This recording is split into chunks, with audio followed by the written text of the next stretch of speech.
तो देखिए भाई, आज हम लोग बात करने जा रहे हैं निषेचन के बारे में। ठीक है, निषेचन जिसको अंग्रेजी में फर्टिलाइजेशन कहते हैं। बात को समझो ध्यान से। सबसे पहले हम लोग बात कर लेते हैं थोड़ा सा ह्यूमन रिप्रोडक्शन के बारे में बात कर लेते हैं, ह्यूमन रिप्रोडक्शन सिस्टम के बारे में बात कर लेते हैं, पार्ट के बारे में बात कर रहे हैं, मार्ग। ठीक है, उसके बाद ये जो ऐसे नलिका आपको दिख रही है, इस नलिका को फैलोपियन ट्यूब या अंडवाहिनी कहते हैं। इसे क्या कहते हैं? फैलोपियन ट्यूब या अंडवाहिनी कहते हैं। इसे फैलोपियन ट्यूब या अंडवाहिनी कहते हैं। ये आप लोग ध्यान रखिएगा।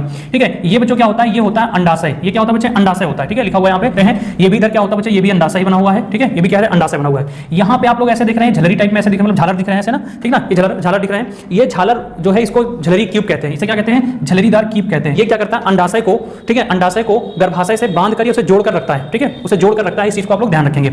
ये बच्चों क्या होता है? ये होता है गर्भाशय। ये क्या होता है साथी? गर्भाशय होता है। इधर भी ये नलिका जो होती है फैलोपियन ट्यूब होती है, इसको ध्यान रखिएगा। थोड़ी सी और बात कर लेते हैं। जो अंडाशय होते हैं 1 महीने एक साइड बनते हैं, 1 महीने एक साइड बनते हैं। इनका जो समय होता है, अंडाशय बनने का जो समय होता है, इनका बनने का जो समय होता है वो बच्चों 1 माह या 4 सप्ताह होता है। ठीक है ना, में आर्तो चक्र में आपको पढ़ाएंगे कि क्या होता है, कैसे 4 सप्ताह बनते हैं। ठीक है, यहाँ पे आपको दिखाया गया है डे 1 एम्ब्रॉय, डे 2 एम्ब्रॉय। एम्ब्रॉय का मतलब होता है भ्रूण बनना। एम्ब्रॉय का मतलब क्या होता है बच्चों? भ्रूण बनना। लेकिन भ्रूण तब बनेगा जब बच्चों क्या होगा? मतलब जब फर्टिलाइजेशन होगा अर्थात निषेचन होगा। निषेचन बच्चों क्या होता है? क्या है ये मैंने आपको बताया ना, यहाँ पे फैलोपियन नलिका होती है। ये क्या होती है? फैलोपियन नलिका होती है बच्चों। ये फैलोपियन नलिका होती है, ये आप लोग ध्यान रखेंगे। ये फ्रिम भी होते हैं, जो मैंने अभी आपको बताया था ना, कि जो आपको मैंने अभी झलरी बताया था। और भी यहाँ देख लीजिएगा, ये बच्चों क्या होती है? अंडवाहिनियां होती हैं, जो अंडाणु को लेकर जाती हैं, अंडवाहिनियां कहते हैं। निषेचन का मतलब बच्चों क्या होता है? शुक्राणु और अंडाणु का जब मेल होता है आपस में, तो उसे ही बच्चों क्या कहते हैं? निषेचन कहते हैं। उसे क्या कहते हैं? निषेचन कहते हैं। ठीक है, देखिए इनका निषेचन कैसे होगा बच्चों। ये जो स्पर्म दिख रहे हैं ना, स्पर्म, ये बहुत तेजी से क्या करते हैं? भागते हैं अपने लक्ष्य की ओर, बहुत तेजी से अपने लक्ष्य की ओर भागते हैं। और ये आप लोग जो दिख रहा है ना, ये हिस्सा आपका क्या है? ये अंडाणु बच्चों, तेजी से भाग रहे हैं। कौन? स्पर्म।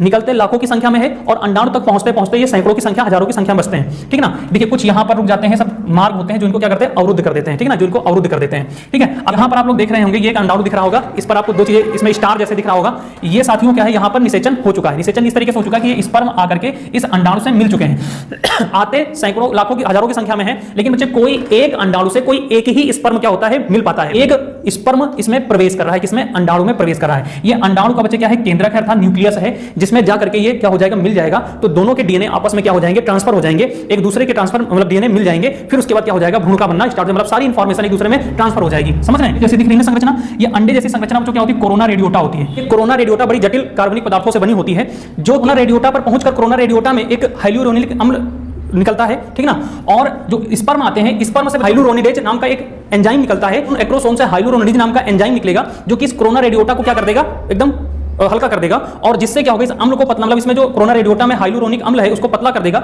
जिससे एक शुक्राणु क्या हो जाएगा? अंदर प्रवेश कर जाएगा। जैसे ही एक अंडाणु के अंदर एक स्पर्म प्रवेश किया, तो वैसे ही कोरोना रेडियोटा इतना टफ हो जाता है कि और स्पर्म इसमें प्रवेश नहीं कर पाते हैं। जब इसके अंदर प्रवेश नहीं कर पाते तो यही क्या हो जाता है? निषेचन हो जाता है। अब बच्चों यहाँ पे क्या हो चुका है? निषेचन हो जाएगा। और भ्रूण बनने में साथियों सबसे पहले क्या बनता है? सबसे पहले हृदय बनता है। पानी के